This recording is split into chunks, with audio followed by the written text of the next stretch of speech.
Veamos, Sandra Mariela, ¿qué podemos recordar de la clase anterior? Estuvimos viendo lo que era el racionalismo y el tema anterior no me recuerdo. ¿Cuál racionalismo? ¿Cuál tipo de racionalismo? ¿De quién se acuerda de ese racionalismo que vimos?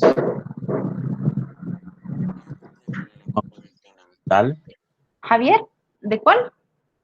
del racionalismo De continental, si no me racionalismo equivoco. continental, claro que sí. Entonces, díganme ustedes qué es lo que les pudo haber llamado más la atención de lo que era el racionalismo continental. Hablaba de que uno de los problemas más grandes de la filosofía cartesiana fue el misterio del conocimiento, si no me equivoco. Así es, Javier. Ujú. Así es, Javier. ¿Qué tenían en común los tres filósofos? Y eso va para todo, ¿verdad? ¿Qué tenían en común los tres filósofos que hablamos un poquito en el racionalismo continental?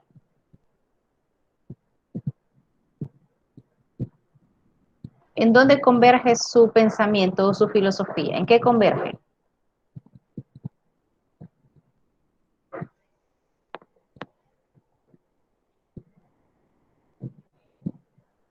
Jocelyn Tatiana, ¿qué recuerda? ¿Se recuerda que hablamos de Leibniz? Hablamos de tres personajes, uno era Leibniz, el otro era Spinoza y el otro, no, Comte no era de aquí. ¿Quién era el otro? Malebranche. Bien, Jocelyn, ¿qué pasó?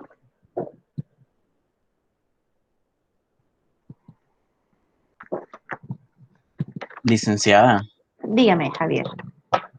sí, era de que buscaban como una solución al problema de la comunicación de las sustancias, que si no me equivoco, Leiselin, o no sé cómo se pronuncia bien, fue el único que como propuso una solución distinta a la de los demás. Ujú. Así es. Fíjese, cada uno dio su punto de vista, ¿verdad? Malebranche dio uno, Espinosa dio otro y Leibniz dio otro. Pero, ¿qué tenían en común ellos? Bien, Jocelyn Tatiana no está, ¿verdad? Solo entró y se fue. Rodrigo Alejandro, ¿en qué convergían esos tres filósofos? Hola, Lick, buenos días. Buenos días, Rodrigo. Pues, si le soy sincero, no recuerdo bien esa parte. Y es lo más importante porque es la básica. Es la básica. Vamos a ver si está Sandra Mariela. Y eso que estoy con el documento también leyendo. Qué barbaridad. ¿Qué voy a esperar de estas personas que solo entran y se van a desayunar a lo que fuera y ya no me No, Liga, aquí aparecen? estoy, no recuerdo. Pero sí lo había escuchado en la anterior clase, pero ahorita estoy pensando. Está pensando, pero sí le pareció conocido lo que nos estaba diciendo Javier. Sí, algo que ver, pero no es exactamente eso. Ajá, Licenciada, veamos. Dígame. no era la materia y el espíritu. No tanto, no coincidían en eso. Había algo específico en el que coincidían. Veamos, Oscar Mauricio, ¿podrá salvar a la sección? ¿Se recuerdan que yo les había dicho que nosotros recibimos, yo creo que esa clase la recibimos y usted no había leído el documento? Y yo le dije, lo voy a explicar, lea el documento y ya va a tomar usted sus apuntes con respecto a la explicación, ya pensando en el documento. Pero vengo ahorita y no lo han leído y siempre vamos a hacer recordatorio de la clase anterior. Recuerde que ya no estamos en el colegio. No es tema visto y ya no lo voy a ver. Siempre vamos a recordar qué pasa. ¿Por qué? Porque todas las filosofías se van relacionando, ya sea lo que diga una persona o lo que diga otra. Por eso es bien importante para mí hacer este tipo de preguntas, que recordamos si necesitamos reforzar algo o no, ¿verdad? Aparte que descubra los fantasmas, pues. Veamos, Wendy Gabriela, ¿qué recuerda de esa pregunta específica que estoy haciendo, Wendy?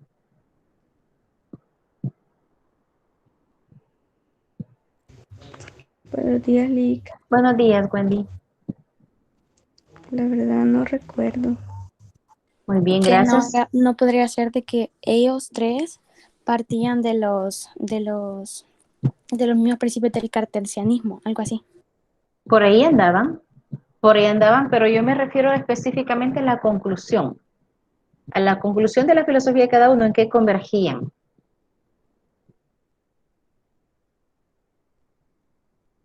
Fíjense, después no van a decir que yo les pongo bien yuca los exámenes y las preguntas, porque yo siempre les digo, ¿no? Jennifer, veamos si usted salva la sección. Disculpe, no No es entiendo. con respecto a lo que está preguntando. Dígame. Solo era un comentario para evitar problemas como en la clase anterior. Dígame. El tema que está colocado en plataforma que se supondría que sería la clase pasada, que dice el racionalismo continental, usted le colocó abajo leer para la clase de mañana jueves. Sí, No, yo ahí, creo ajá. que se ha confundido porque nosotros no tenemos clase el día jueves. Sí, es error para el día, pero obviamente tenían que leerlo. Pero Vaya, ese y lo que documento, sucede- Jennifer, ya lo discutimos. Es que está ese tema y está el de ahora. Hay dos documentos, no sé si los dos son para ahora. Vean, por eso yo siempre les pregunto lo que vimos la clase anterior. Yo apunté que vimos Descartes. En mis apuntes no alcanzamos a ver el racionalismo continental, ¿verdad? ¿O sí? No. Ajá, entonces, por eso es que yo les hacía preguntas de lo que habíamos visto, y cuando me comenzaron a hablar de racionalismo continental, es cuando yo descubro que hay personas que sí leyeron el documento. Entonces, ese es el documento el que tenía que haber leído. Yo siempre voy a tratar, porque a veces me duermo y no pongo los documentos a tiempo, los he puesto para que ustedes lo vayan leyendo. Usted ve, bueno, este documento no lo hemos visto, hay que leerlo porque es el que vamos a discutir en la clase que sigue. Le entiendo lo del día, Jennifer, porque ahí todavía no me he aprendido el horario, ¿verdad? Entonces, se me pierde qué día tengo clase con cada sección, y como tengo 2 de desarrollo personal y 2 de filosofía, tengo que distinguir con quién he visto una cosa y la otra. Con ustedes yo he visto Descartes, ¿verdad? El racionalismo occidental, no, pero mi pregunta es, ¿lo leyeron? Porque yo estoy preguntando justo de eso y según veo, no lo leyeron. Solo creo que Javier sí me le dio una leidita, ¿verdad? Entonces, ¿quién más le dio una lectura? Porque si no estamos leyendo, a mí me aflige. Dígame, Luis. Yo en el racionalismo occidental no, porque yo pensé que, yo dije se equivocó ella, entonces pensé que era ese para el jueves. El continental. El continental, disculpe. El que sí le di lectura este fin de semana fue el que estaba para este lunes, del empirismo inglés. Perfecto. Si no da tiempo, pues llegamos hasta ahí.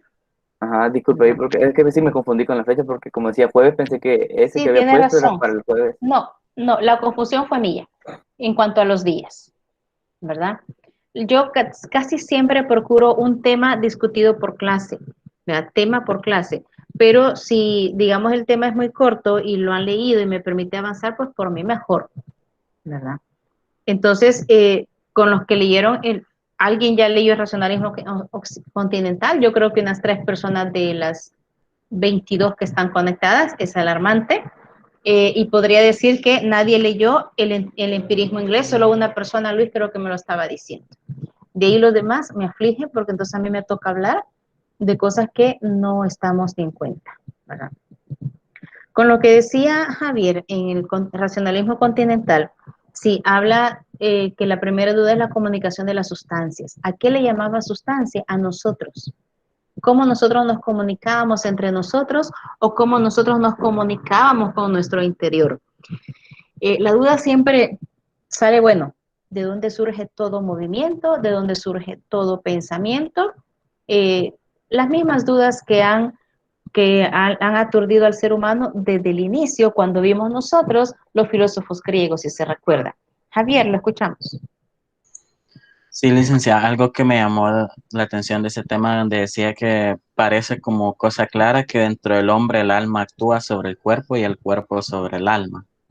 Exacto, quiere decir que sí le vuelve a hacer énfasis en que el alma y el cuerpo están comunicados, muy comunicados y muy unidos. Lo que no lograban darle es una respuesta exacta, como nosotros hoy decimos, cuerpo y alma están unidos, pero cuando nosotros nos morimos, el alma se desprende del cuerpo pero el alma no muere, lo que muere es el cuerpo. Hasta allí ellos no habían llegado, pero sí tenían un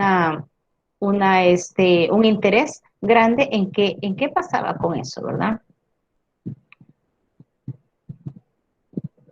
Bueno, de acuerdo, Guillermo. Esperemos que a Alan se le arregle el internet y pueda seguir. Igual, como también me decían, siempre está el misterio del conocimiento. Bueno, entonces, ¿qué es esto? Cuando usted lea en el documento y le habla y le encuentra el término cognoscitivo, cognoscitiva, cognoscitivo significa conocimiento, viene del conocimiento. Entonces, el ser humano, cuando conoce, dice que el objeto, la cosa que conocemos, no se desgasta. Por ejemplo, usted más de alguna vez ya jugó básquetbol. La primera vez que jugó básquetbol le explicaron cuáles eran las reglas, cómo se rebotaba, etcétera. Pero mi pregunta es, de las veces que usted recibió la clase o el juego de básquetbol, ¿será que la pelota se le fue desgastando conforme usted la tocaba y jugaba?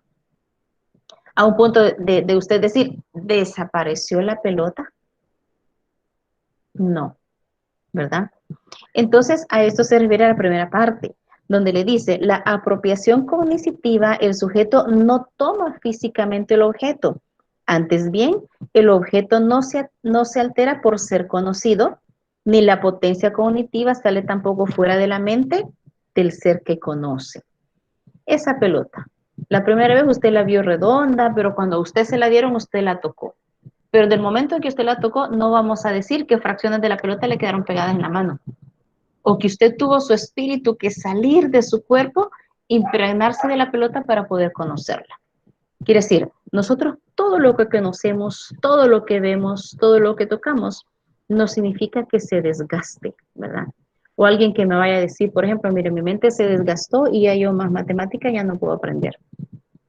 O mis ojos se desgastaron tanto que ya no puedo leer, ¿verdad? Se me olvidó y topé leer. No, nosotros todo lo que conocemos ya antiguo o los nuevos conocimientos que vamos obteniendo, nosotros no desgastamos eso que aprendemos, simplemente entra en nosotros.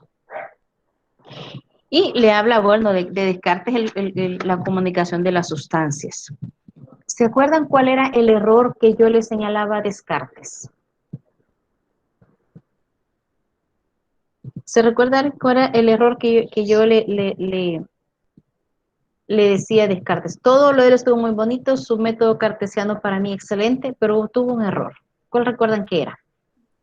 Era que pensaba que los animales eran seres mecánicos. Exacto. Él no les atribuía alma a los animales, él decía que eran seres mecánicos. Y de ahí surge este racionalismo continental. Bueno, entonces, ¿qué nos hace movernos? Y el primer filósofo que vamos a ver en este racionalismo continental se llama Nicolás Malebranche. Ahí están los años, 1638, 1715, solo para ubicarnos en el tiempo y en el espacio en que este filósofo se movió. Le dice que él era un francés muy afecto al cartesianismo, quiere decir que él admiraba a Descartes. Él estudiaba a Descartes y él ponía en práctica mucho de la filosofía de Descartes. Pero decía Malebranche, él ya no me lo dice que era un sacerdote o un religioso, solo me menciona que es un abate francés, quiere decir que él era alguien de Francia que le interesaba el conocimiento y se apoyaba en Descartes. Cuando Descartes dijo que los animales eran como seres mecánicos que le damos cuerda por decir algo y ellos actuaban, entonces me dice Malebranche, las que actúan, dice, las almas y los cuerpos, ellos no actúan, dice, sino que es Dios el único autor de todo movimiento y sujeto único de la causalidad. Causalidad. Por eso, cuando usted dice, no es casualidad, es de causalidad. ¿Qué causa todo movimiento del ser humano, todo lo que existe? Es Dios. Es el único de todo movimiento. Y por eso me habla de ocasionalismo. Tenemos, hay sustancias exteriores que ellos se movilizan de acuerdo a las necesidades, ¿verdad? Él solo le dice que Malebranche era un buen creyente. Malebranche tiene mucha relación con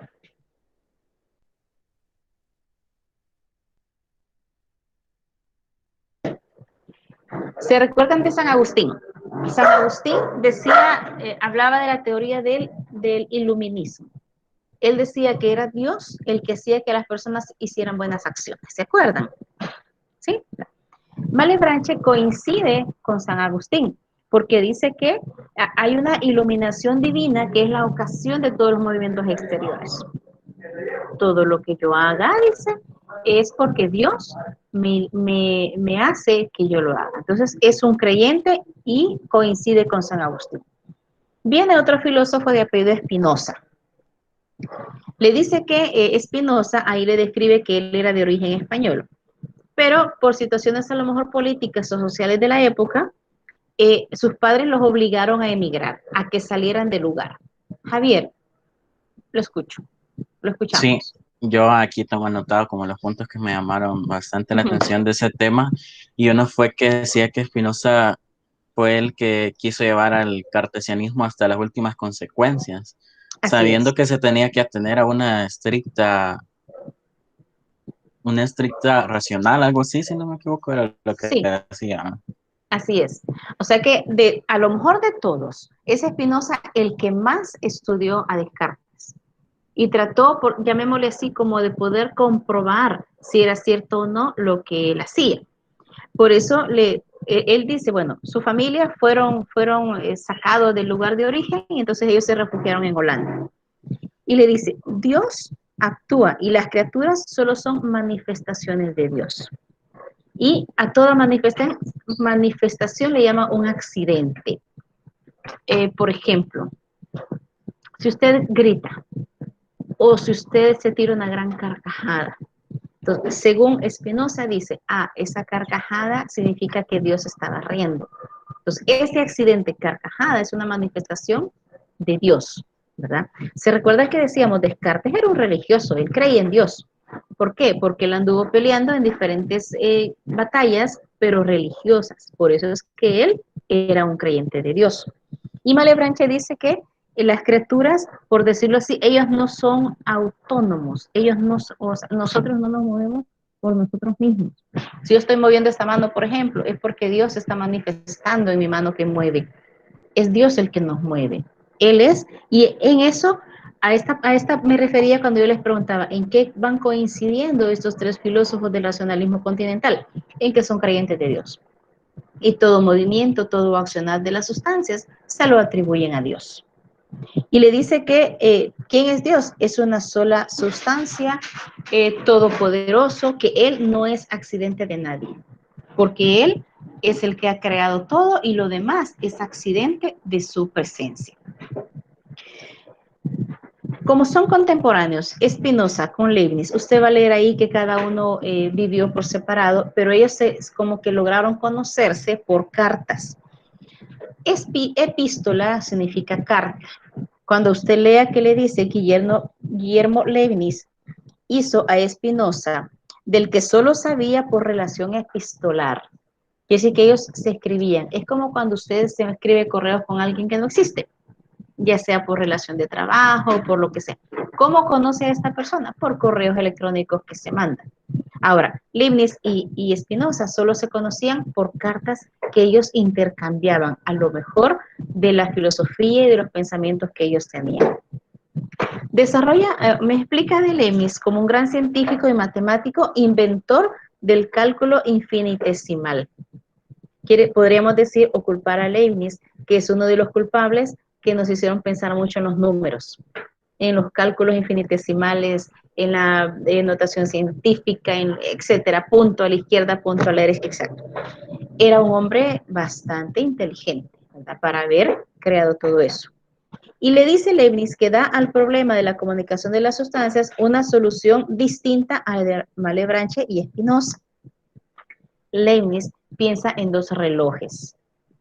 Lo explico de esta manera. Imagínense que Leibniz dijera, en todo el continente americano hay un reloj que es el que dirige todo movimiento. Y obviamente nosotros nos dirigimos por la hora, ¿verdad? Ciertas horas que son de noche, que está oscuro, ciertas horas que son de día. Por eso él lo vio en un reloj en América. E imagínense que Leibniz hubiera ubicado el otro reloj en el continente americano, en todo lo que está al otro lado del océano. Y entonces él decía, estos relojes caminan sincronizados, ¿verdad?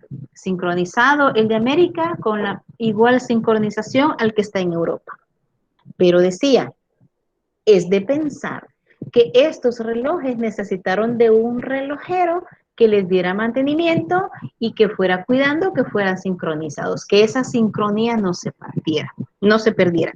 Por eso él habla, o a su teoría le llama armonía preestablecida. Como él no encontraba cómo explicar qué relojero él era el encargado, porque decía, no puede ser un ser humano, porque un ser humano, ¿cómo se va a mover de América a Europa, estar sincronizando estos relojes? Tuvo que haber sido un ser superior. Y entonces a ese ser superior él le llamó relojero. Debió existir un relojero con mucho poder capaz de sincronizar. Dicho en otras palabras, aunque Leibniz lo explicaba con otra manera, con otros ejemplos, con otras palabras, él caía en la misma realidad de Malebranche y Spinoza, que toda causa de movimiento, la sincronía preestablecida y todo lo que se mueve era un Dios que era el encargado de regir todo ese movimiento. Ahora, ¿cómo trata Leibniz a las sustancias espirituales activas? Nosotros éramos unas sustancias espirituales. ¿Por qué? Diferentes a los animales, porque nosotros pensamos, nosotros razonamos diferente. Usted ha estudiado en ciencias en años anteriores del átomo, ¿verdad? Y usted aprendió en la historia de la química que el átomo era la partícula más pequeña que se conocía, hasta en tiempo de los griegos. Hoy en día, nosotros sabemos que el átomo se puede dividir en 20 partes y se le llama partículas subatómicas. Piense que un átomo es un solo granito de azúcar.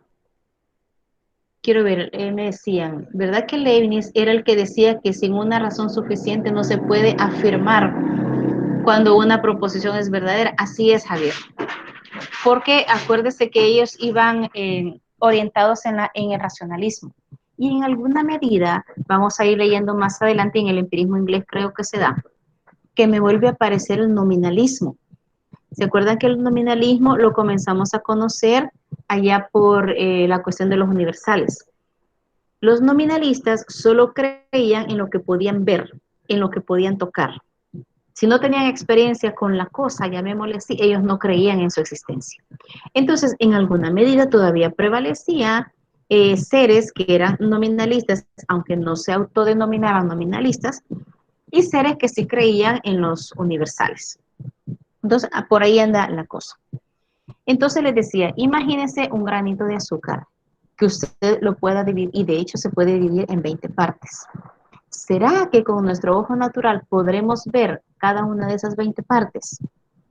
Yo diría difícilmente, a menos para mí es que mi vista se ha gastado un poquito, ¿verdad? Entonces, por eso son partículas subatómicas. Ahora bien, Leibniz entendía esto de los átomos, pero él les puso otro nombre. Él les llamó mónadas. Todos los seres humanos estamos compuestos por unidades llamadas mónadas, que son agregados. ¿Qué significa agregar? Sumar, unir, juntar. Entonces, todas las sustancias y todo lo que existe son agregados de mónadas heterogéneas, porque no somos homogéneos, ¿verdad? Solo usted, por ejemplo, algo tan risible pero real. Nosotros siempre tenemos un pie más grande que el otro. ¿Lo ha notado usted cuando ha comprado zapatos? En un pie le talla exacto el zapato que a usted le gusta y en el otro o le queda apretado o le queda flojo.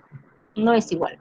Igual las manos. Tenemos una mano más grande que la otra. En nuestro cuerpo, principalmente en las mujeres, se ve que hay un lado que es más grande que el otro lado, ¿verdad? ¿Por qué? Porque así fuimos creados. Y a todo esto le llamó Leibniz. Somos un agregado de mónadas heterogéneas. No somos iguales, ¿verdad? Igual, yo diría, por ejemplo, que la piel que tenemos acá, digamos, por acá, es mucho más resistente a lo mejor que la piel que podemos tener en los muslos o en las palmas de las manos, ¿verdad? ¿Verdad que en su cuerpo usted siente lados de su cuerpo que son más sensibles que los otros? Un pellizcón, por ejemplo. ¿En qué parte del cuerpo cree usted que podrá doler más un pellizcón? No saben, o no sabrían decirlo. En los brazos. En los brazos, en la oreja puede haber un pellizcón. Yo estaba leyendo que tenemos una zona en el cuerpo que no siente mucho dolor o prácticamente no siente dolor, y es el codo, esta parte de acá. Porque usted se fija que cuando lo estiramos acá se pone todo doradito. Pellizquese esa área, usted no va a sentir tanto dolor o no va a sentir dolor como que agarre un pellizcón y se dé un brazo, como me decía. Es bien interesante. Entonces, dicen que es verdad porque alguien ya lo probó. A eso se refiere Leibniz cuando dice que somos un agregado de mónadas heterogéneas. Somos diferentes, ¿verdad? Y entonces a él se le va pues eso de la armonía preestablecida. Él habla de la inteligencia. En nuestra inteligencia como necesarias, habla de las verdades, habla de verdades de razón y verdades de hecho. ¿Cuáles son las verdades de razón según Leibniz? La inteligencia como cosas necesarias y las verdades de hecho como contingentes. ¿Se recuerdan que de estos dos términos ya habíamos hablado? Que hay cosas o seres que son necesarios y otras que son contingentes. Lo contingente no necesariamente va a existir, depende de la necesidad. Cuando yo les preguntaba a ustedes, ¿algunas veces hemos tenido que plantearnos un plan B para resolver situaciones? Sí, pero no necesariamente ese plan B lo echamos a andar. Quiere decir que lo contingente puede existir o no puede existir en el hecho de que lo hagamos andar. Y las verdades de razón son nuestra inteligencia, que obviamente es necesario. Nuestro pensamiento no descansa, ni cuando estamos dormidos. Dicen los antropólogos que nosotros todas las noches soñamos. Lo que sucede es que no todas las noches nos acordamos de lo que soñamos. Pero que soñamos, dicen, soñamos. Entonces, a eso se refiere con verdades de razón. Leibniz habla de una teoría del optimismo universal.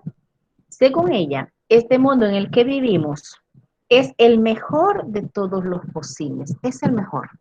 Quiere decir que Dios no pudo haber escogido otro planeta, si lo quiere ver así, que el planeta Tierra para ponernos a vivir. Lo único, dice, que existe algo cierto, y él quizás uno de los primeros que me comienza a hablar del mal. Si nos da tiempo, pues nos va a permitir adentrarnos un poquito más en la filosofía. Si no, más adelante a lo mejor usted va a leer o toparse con algún filósofo que define el mal, que realmente el mal no existe. Define al mal como ausencia de bien. Cuando nosotros dejamos de hacer el bien, hacemos algo que no queremos o que no es agradable para los demás o para nosotros. Y a eso es a lo que le llamamos mal. Entonces dice, el planeta Tierra, ya he dicho en palabras nuestras cotidianas, el planeta Tierra es el mejor lugar que Dios pudo elegir para crearnos, pero aunque tengamos algo de mal. Y aquí no me voy a meter en aspectos que a lo mejor usted o con algunos de ustedes ya hablamos en desarrollo personal, que nosotros somos libres. Y por la libertad que tenemos es que dejamos de hacer el bien muchas veces, ¿verdad? Cuando nos portamos mal es porque hemos decidido hacerlo. No lo hacemos por accidente. Que alguien le diga, ¿por qué hiciste eso? No sé. Un hermanito, por ejemplo, pequeño, que le rompa la tarea a su hermano mayor. Y cuando le preguntan por qué lo hiciste, si él contesta, no sé, es una mentira. A lo mejor es una venganza por algún regaño o algo que se le hizo, pero siempre hacemos las cosas porque somos libres y porque lo queremos hacer. Veamos qué más hay por acá. Al final del documento le habla de Kant. Kant es uno de los racionalistas continentales que también tuvo un gran auge. Y le dice que va a ser el centro de la filosofía moderna, porque Kant es uno de los primeros de su imperativo categórico, surge aquello que nosotros ya vimos cuando estábamos viendo las leyes. ¿Se acuerda que allá leíamos, por ejemplo, haz bien y evita el mal? Trata a los demás como quieres que te traten a ti. ¿Se recuerdan que eso lo hablamos cuando estábamos viendo las leyes? Entonces, todas esas frases de hacer el bien evita el mal o trata de ser lo mejor posible, aplicas tu justa razón, todo proviene de Manuel Kant, porque Kant en su imperativo categórico nos incita a tratar a los demás como nosotros queremos ser tratados, ¿verdad? No sé si hasta ahorita estamos claros, hay comentarios o dudas, porque estaríamos finalizando el racionalismo continental. ¿Estamos bien? Sí. Bien, entonces vamos a hablar un poquito del empirismo inglés. Algunos lo leyeron, ¿sí? ¿O no? ¿O nos vamos a ir a ciegas? Yo más o menos le estoy dando un repaso. Más Sí, o yo que menos. le di medio una lectura ya. Una lectura. Con una lectura ya es bastante. Porque yo siento que cuando hablo de algo que usted no ha leído, usted está totalmente perdido, ¿verdad? No es como cuando hemos leído algo y ya podemos refutar. Viene el empirismo inglés y le dice que el racionalismo continental va desde Descartes hasta Leibniz, ¿verdad? Y se le ha llamado, no sin razón, racionalismo dogmático. Quiere decir dogma que sí sigue las reglas estrictas, sigue las normas. Cuando usted le dice a alguien, es que sos demasiado cuadrado, mamá, es que te cuadras demasiado, es dogmático, porque se rige a las normas ya establecidas. Y estos filósofos parten de la razón y la aceptan como si se tratase de un dogma. Descartes analiza los conocimientos ya elaborados para que entrar en ellos cuál es el principio de todo, en qué se fundamenta.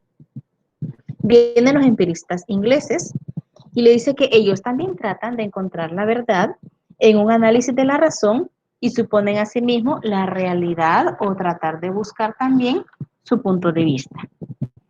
El primer filósofo del empirismo inglés que nos llama o menciona es John Locke. Locke le dice que estudió en la Universidad de Oxford, quiere decir que fue otro estudioso. Por la época tuvo que haber sido un noble también, porque tuvo acceso a estudios superiores. Era alguien estudioso. Pero, ¿por qué se caracterizó esta época? Dice la cultura británica, el pueblo británico.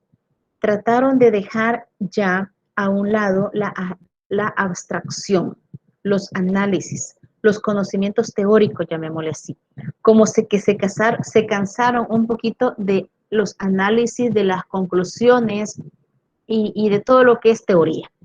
Y entonces se inclinaron mucho a lo práctico, a lo técnico, a lo material. Por eso le dice que los grandes filósofos de Inglaterra fueron constructivos. Ya fueron constructivos, ni de grandes reformadores, sino más bien políticos, economistas y militares. Los políticos son prácticos, los economistas son prácticos, se van a los números, ¿verdad? Ganancias, pérdidas, oferta, demanda.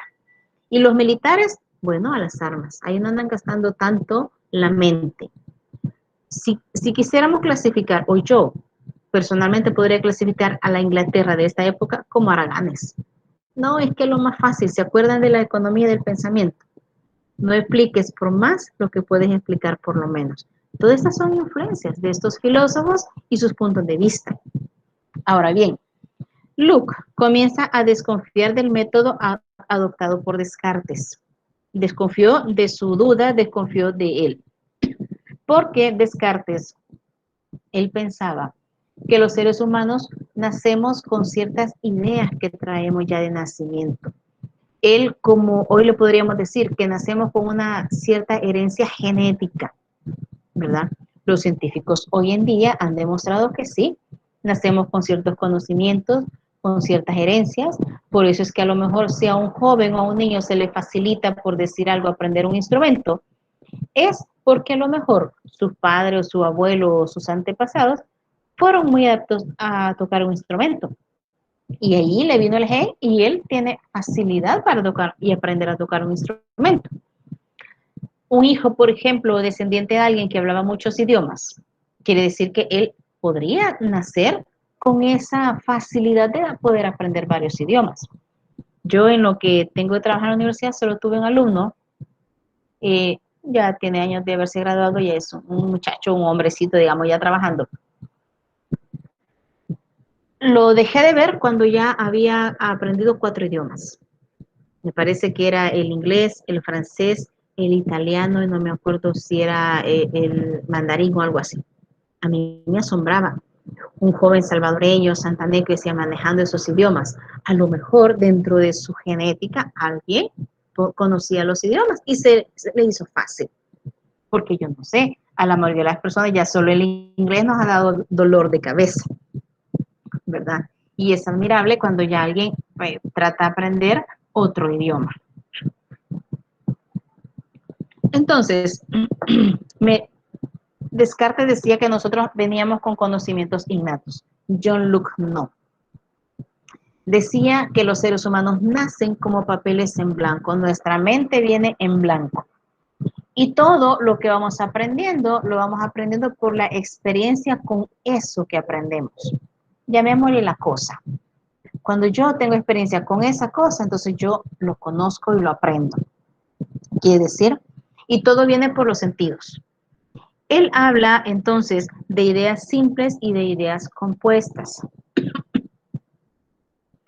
Entonces, las ideas simples tienen relación con las sensaciones, con lo que yo tengo contacto a través de los sentidos, el olfato, el tacto, el gusto, ¿verdad? ¿Alguna vez a usted ha hecho o le han hecho algún juego, alguna dinámica donde le han tapado los ojos y le han dicho, tenés que adivinar qué te voy a poner en la boca, qué sabor tiene, adivina qué es?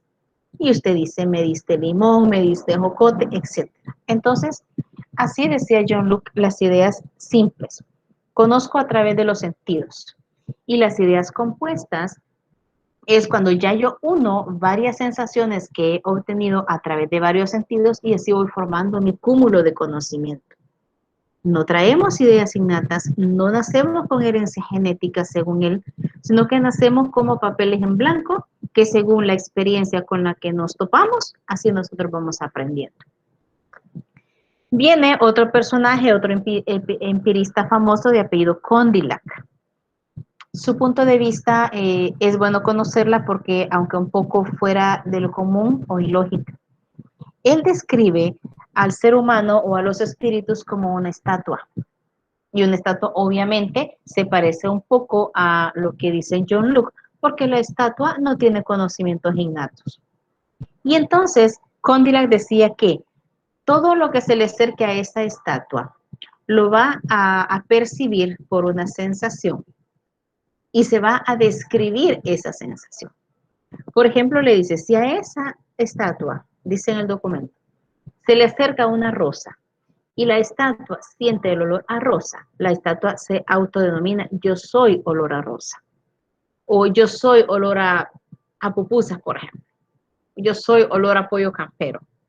Y conforme la estatua se va autodescribiendo con todo lo que vaya sintiendo por su olor, por el sonido, entonces cuando él dice yo soy este olor, yo soy este sonido, yo soy frío, por ejemplo, yo soy calor, es como el hombre va a ir aprendiendo a distinguir unas sensaciones de las otras.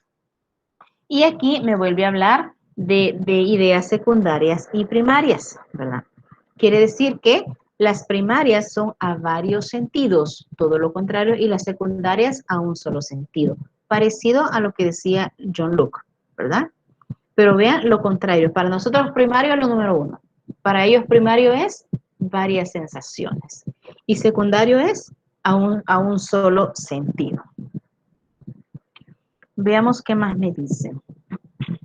John Locke, como era alguien estudioso, él decía que también todo espíritu podía conocer, pero todo terminar en un número. Usted ya sabe que las matemáticas son exactas. 2 más 2 es 4 aquí en cualquier parte del mundo. Nadie va a decir es que este se cree 2 y no 2, o se cree 4 y no es 4. No, las matemáticas son exactas.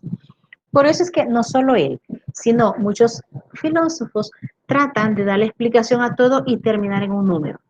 Porque como los números es exactos, ahí quieren fundamentar su filosofía que también es exacta, ¿verdad? John Locke parte también de una corriente psicológica llamada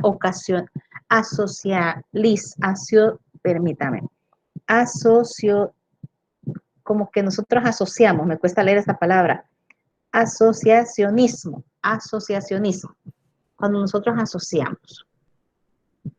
Por ejemplo, cuando yo estoy en clases presenciales, ¿verdad? Aquí yo me he aprendido varios nombres de ustedes ya, sus voces también, porque nos relacionamos.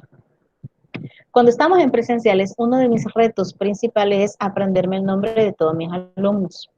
Pero ¿cómo me los aprendo cuando a veces tengo muchos Carlos o tengo muchos Josés? Entonces, lo que yo hago es asocio este Carlos a quién me recuerda o a qué me recuerda, ¿verdad? O este José, por ejemplo, hay 3 José, pero hay un José que siempre viene tarde. Lo asocio con que llegue tarde, él es el José tardista, el José tempranista, el José que participa, por ejemplo. Y ahí no andaba perdido Luke. Sí, nosotros aprendemos por asociar las cosas.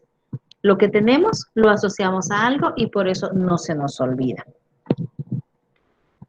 Y otra de los aspectos que menciona Luke es de orden político. Él dice, a nadie se le puede imponer una regla, porque nadie tiene la solvencia moral o nadie tiene el conocimiento total de lo que es correcto o no. Imagínense qué peligroso este pensamiento de Luke.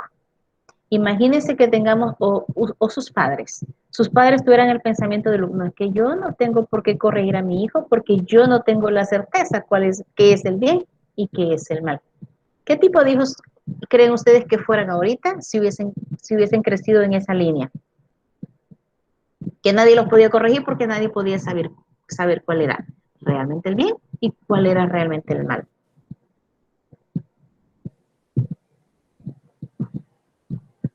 ¿Cómo fueran? 3 metros bajo tierra. Viendo que yo soy bastante explosiva y muy alocada, pienso de que si mis padres no me hubieran corregido y criado de la manera, me hubiera muerto en una de esas locuras mías. Claro, quién hacer, sabe. Ajá. Exacto, quién sabe cómo fuera. Imagínese si a un hijo no le corregimos el temperamento, por ejemplo. Fuera alguien, como dice, sumamente explosivo, que a lo mejor anduviera matando gente, ¿verdad? No tendríamos como una guía en nuestra vida, exacto. El ser humano necesita una guía, quien lo pueda guiar, quien lo pueda corregir. Yo les decía a ustedes ya están en la universidad, sí, ya son mayores, pero no ha terminado su formación. Por eso es que los docentes les decimos, mire, esta es la indicación, siga la indicación, si usted no se somete a las indicaciones, usted no se va a formar bien. Entonces decía yo, Luke, no es que nadie puede dirigir a nadie. Tendríamos una sociedad con un caos, diría yo, ¿verdad? Y viene otro personaje o otro gran filósofo empirista llamado Jorge Berkeley, ¿verdad? Él deriva, dice, la actitud general racionalista, su consecuencia natural que es el idealismo. Su teoría se le llamó idealismo. ¿Por qué?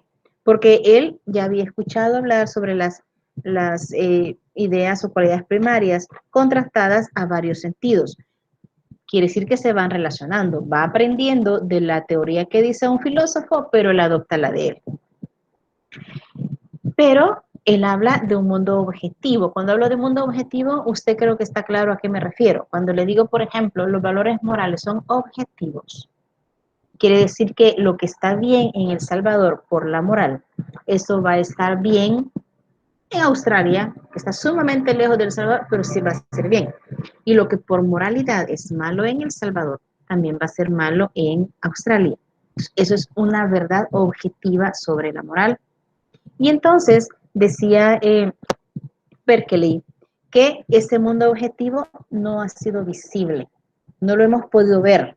Por lo tanto, nadie puede afirmar que eso sea posible. Son justos. Hablemos de justicia, claro que sí.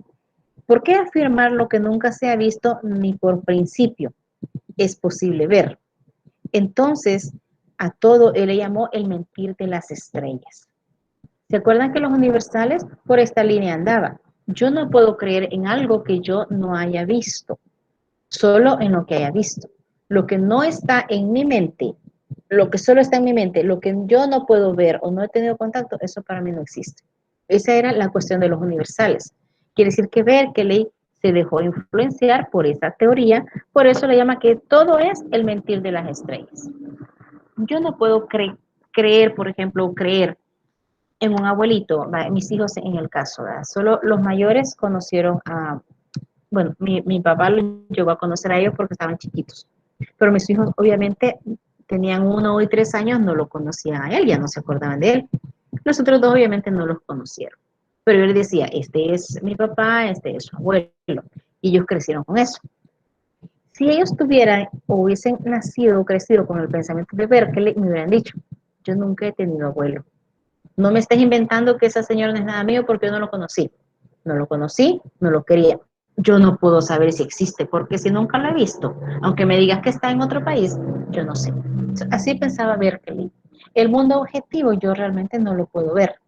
Todo no lo puedo ver. Y es uno de los que pensó en quedarse nada más con lo que él podía conocer, ¿verdad? Y entonces ese idealismo berkeliano se le conoció como idealismo psicológico. En tu mente está, si en tu mente no conoces las cosas, pues no existen. Y viene otro filósofo de la época llamado David Hume. Entonces dice, Luke había concluido de su examen que solo una clase de datos sensibles tiene un fundamento en la realidad. Berkeley, dando un nuevo paso, ha negado la objetividad del conocimiento. Y Hume dice que no debe admitirse más que la experiencia sensible, la sustancia.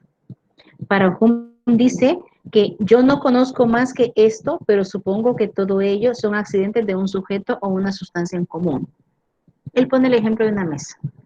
Donde usted está sentado ahorita, me imagino que tiene una mesa al frente, la mayoría, y estamos sentados en una silla. Y entonces él dice, si yo no veo esa mesa, entonces la mesa no existe. Quiere decir que él es un totalmente racionalista y que va a creer nada más en lo que ve, en lo que toca, en lo que siente, de lo contrario, ¿no? Por eso es que le habla de que, pero yo no he visto nunca esa mesa, ni puedo verla, entonces como no la puedo sentir por mis sentidos, no existe. ¿Por qué entonces admitir como real lo que no he visto? El calor, por ejemplo, dice, hay cosas que se ocasionan. Usted tiene calor. Ayer, creo que al día de ayer o la noche, ha sido un día, yo, al menos aquí en Santa Ana, bastante caluroso. No sé con los de Santa Ana. Y de repente nos sentimos desesperados porque teníamos calor. En parte, pues yo en mi casa lo que no tenía era agua, pero tenía sí electricidad, pero uno se desespera por el calor, ¿verdad? Y entonces decía, bueno, usted tiene calor, entonces, ¿qué le produce el calor? Nada, porque usted no ha visto el calor, entonces no puede definir qué es el calor, solo lo siente. Sofía dice, en esa parte me recuerda un pasaje de la Biblia del que dijo que hasta que no pudiera meter el dedo, exacto, fue Tomás, hasta que yo no meta los dedos en los hoyos de los clavos y la mano en su costado, no voy a creer que Jesús resucitó.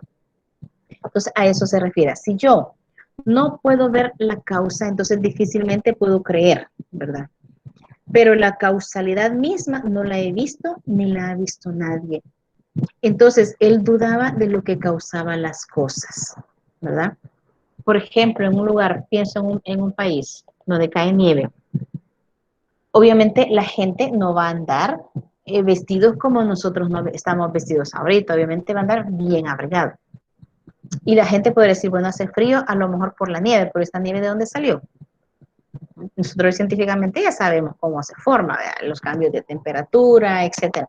Pero en esta época ellos no podían decirlo. Entonces decía, yo siento el frío, pero la causa que me da el frío no la sé. Entonces puedo dudar de su existencia. Era como un tipo de pensamiento un poco raro, ¿verdad? Un poco retrógrada, sí, porque no existían ni los equipos ni los conocimientos que hoy tenemos como para darle explicación a la mayoría de las situaciones que vivimos.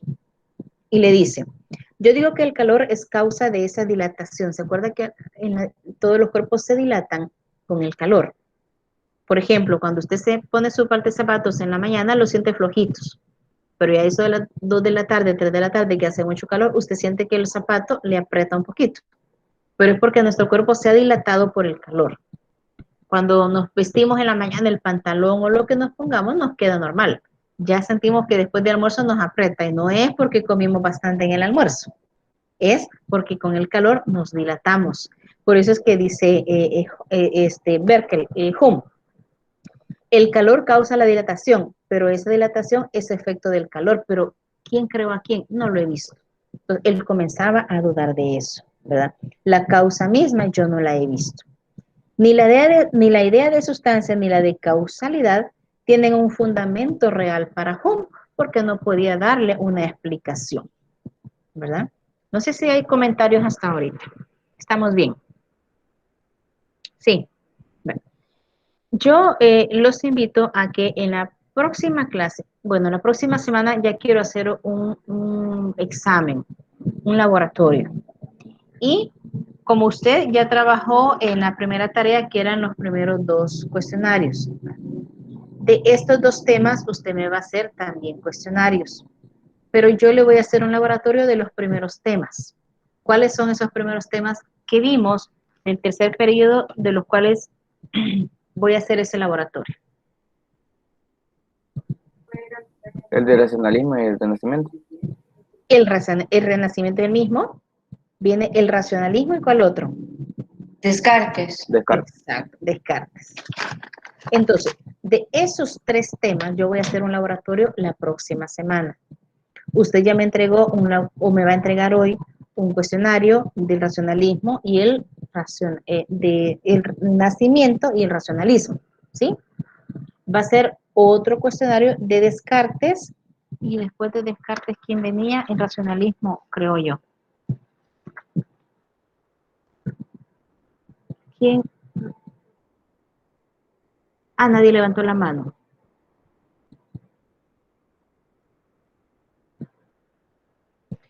El laboratorio siempre va a valer el 20%, siempre, siempre. Ah, entonces después de Descartes, el laboratorio, el otro cuestionario es de Descartes y de racionalismo continental, de esos 2 temas, que va a ser la otra tarea que me va a entregar. En teoría, yo voy a aprovechar, lograr hacer esas 2 tareas, esos 2 cuestionarios y el laboratorio. El laboratorio valdría el 20% y cada tarea el 15%, ¿sí? En el horario de nosotros tenemos clase el día lunes, el día miércoles, creo yo.